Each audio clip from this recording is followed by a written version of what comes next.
दादी सा के हाथ लगी अभिरा की प्रेगनेंसी रिपोर्ट और दादी सा ने परिवार वालों के सामने किया ऐसा खुलासा जिसे सुनने के बाद उड़े परिवार वालों के होश। और वहीं अभिरा और अरमान एक दूसरे को देखते हुए रह गए दंग। जी हाँ दोस्तों, जैसे कि स्टार प्लस का मोस्ट पॉपुलर शो ये रिश्ता क्या कहलाता है का अपकमिंग एपिसोड काफ़ी इंटरेस्टिंग मोड़ लेने वाला है, जहाँ हम सभी को देखने को मिलेगा कि जहाँ दादी सा मनीषा से पेपर छीन लेती हैं, क्योंकि मनीषा को अभिरा शर्मा लिखा हुआ एक पेपर मिलता है। वहीं दादी सा को ऐसा लगता है कि ये अभिरा का पेपर है और मनीषा और मनोज पर अब दादी सा यकीन नहीं करती, इसलिए उसके हाथों से ले लेती हैं और लेकर पेपर अपने कमरे में चली जाती हैं, जहां वो अपने केस से रिलेटेड फाइल को पढ़ रही होती हैं। तभी दादी सा के हाथों से वो पेपर नीचे गिर जाता है। जब दादी सा नीचे से पेपर उठाती हैं तो उसमें अभिरा की प्रेगनेंसी और उससे जुड़ा रिस्क पढ़ने के बाद उनके होश उड़ जाते हैं। वहीं दादी सा परेशान होकर हॉल में जाती हैं और जाकर बैठी रहती हैं।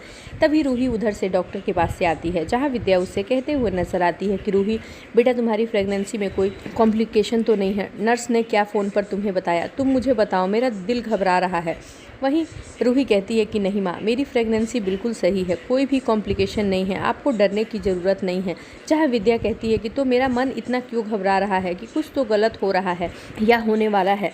जहाँ रूही कहती है कि माँ, अगर आपको यकीन ना हो तो आप मेरे साथ डॉक्टर के पास चलो या फ़ोन पे मैं बात करा देती हूँ। यही सब देखकर दादी सा बोल पड़ती हैं कि विद्या, गड़बड़ है, प्रेगनेंसी में रिस्क है तो, लेकिन रूही के नहीं, तुम्हारी बड़ी बहू अभिरा के। ये सुनने के बाद विद्या के होश उड़ जाते हैं। वहीं विद्या दादी सा से बहुत सारे सवाल एक ही साथ कर देती है कि दादी सा, ये आप माँ सा आप ये क्या कह रही हैं? अभिरा तो माँ ही नहीं बन सकती, तो ये प्रेगनेंसी में कॉम्प्लिकेशन कहाँ? जहाँ दादी विद्या के हाथों में अभिरा की प्रेगनेंसी रिपोर्ट थमा देती हैं और प्रेगनेंसी रिपोर्ट पढ़ने के बाद विद्या अपना माथा पकड़ लेती है। तभी अरमान और अभिरा वहां पहुंचते हैं, जो दोनों एक दूसरे को हैरानी से देख रहे होते हैं। जहां दादी सा कहती हैं कि लड़की, तुम्हें क्या लग रहा था कि मैं नींद में भूल गई हूँ? तूने जो उस दिन मेरे से सब कुछ रात में बताया था, वो मुझे सारी चीज़ें याद हैं। अब मैं जो फैसला तुम्हें सुनाऊंगी तुम्हें मानना ही होगा। वहीं अब दोस्तों देखना खास होगा कि दादी सा क्या फैसला लेती हैं। जैसा कि अभिरा अरमान से लड़कर और हॉस्पिटल से वापस आ जाती है। अभिरा चाहती है उस बच्चे को दुनिया में लाना और अरमान नहीं चाहता, क्योंकि उसे ऐसा लगता है कि उसकी तरह उसका बेबी भी बिन माँ के ना रहे और बचपन में ही अनाथ बिन माँ का ना हो जाए। लेकिन अभिरा अरमान से वादा कर चुकी है भगवान के सामने कि वो अपने बच्चे को इस दुनिया में लाएगी, चाहे उसके लिए उसे अरमान से ही लड़ना क्यों ना पड़े।